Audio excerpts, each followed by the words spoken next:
Introduction to the Bhagavad Gita. Have you ever sat quietly and wondered about life, maybe late at night, staring at the stars, or during a moment of silence when everything around you seems still, and suddenly questions arise within you? Who am I? Why do I suffer? What is the real purpose of my life? And what will happen to me after death? These questions have haunted humanity for thousands of years. Philosophers have debated them, scientists have attempted to explain them. But even today, we are still searching for answers. Now imagine a book that claims to answer all of these questions clearly, directly, and with no confusion. That book is the Bhagavad Gita. The Bhagavad Gita is not just another scripture. It is one of the most ancient, most respected, and most widely read spiritual books in the world. For more than 5,000 years, it has been guiding seekers on the path of self-realization. It is sometimes called the Gita-Upanishad because it is considered the essence of all the Upanishads, the crown jewel of Vedic wisdom. And unlike the countless modern books filled with speculation and personal theories, the Gita stands apart. It is free from mental speculation. It is timeless, perfect, and complete in its knowledge about who we truly are, about the path of yoga, and about the nature of the supreme truth, Sri Krishna. That is why many consider it the single most important book in the world, surpassing all others in wisdom enlightenment. Now, here is something fascinating. The very first word of the Bhagavad Gita is dharma, and yet so often this word is misunderstood. Most people think dharma simply means religion or belonging to some particular faith, but the true meaning is much deeper. Dharma means the eternal principle, the essential duty that elevates our consciousness and connects us with the absolute. This is called Sanatana Dharma, the eternal duty of every living being. So right from the very first word, we can see that the Bhagavad Gita is not about sectarian religion. It is not about dogma. It is about truth. It is about the science of realizing who we are and how we can connect with the supreme reality. And this is why the Gita is so important. It doesn't just talk about theories, it addresses the deepest mysteries of existence. It tells us why we suffer.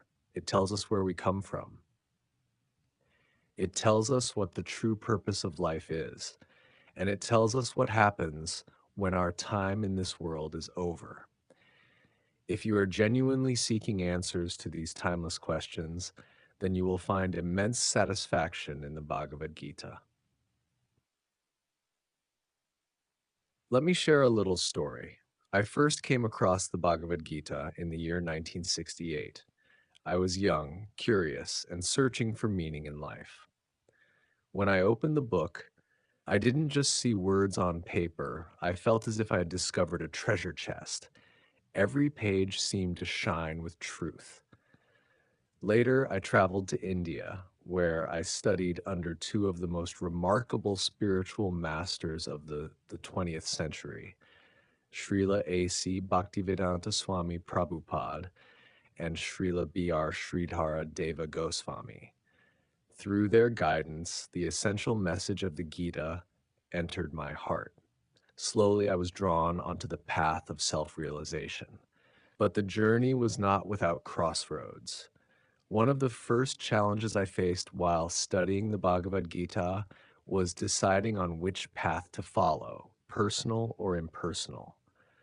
On one hand, there was the path of personalism, to perfect the self, to rise beyond material suffering, and to enter into the eternal spiritual realm, the Vaikuntha planets, where one lives forever in loving service to the Supreme Person, Sri Krishna.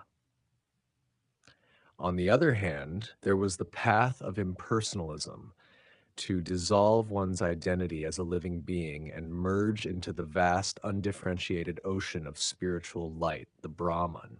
It was a profound decision. And after deep reflection, I chose personalism. I chose devotion. I chose bhakti yoga. And that choice changed my life forever. You see, the Bhagavad Gita is, at its core, a book about bhakti yoga, the yoga of devotion. Many philosophers over the centuries have tried to claim the Gita as their own. Some even went so far as to say that they themselves were Krishna. But such claims quickly fall apart because they miss the essence. The essence of the Gita is simple. Devotion to Krishna is the highest path. And Krishna himself says this very clearly in the concluding chapters of the Gita. So if Krishna is the original speaker of the Gita, who could possibly understand its meaning better than him? And what I find so beautiful is that the first student of the Gita, Arjuna, was not a saint, not a scholar, not a monk. He was a warrior. This tells us something very important. The Gita is not only for scholars or philosophers, it is for everyone. It is for the householder, the student, the worker, the leader, the dreamer. Anyone who sincerely seeks truth can benefit from it. Now, throughout history, many great teachers have written commentaries on the Bhagavad Gita. Each one added insights for the people of their time. And today, in the 21st century, our world is changing faster than ever before. Our challenges are new, our questions are new. And so, once again, the eternal message of the Gita needs to be explained in a way that touches the modern heart. That is why this Anuvriti, this brief commentary, has been written, not to replace the words of Krishna, but to highlight them, not to interpret the path of knowledge. But the true climax of the Gita comes in its very last teachings.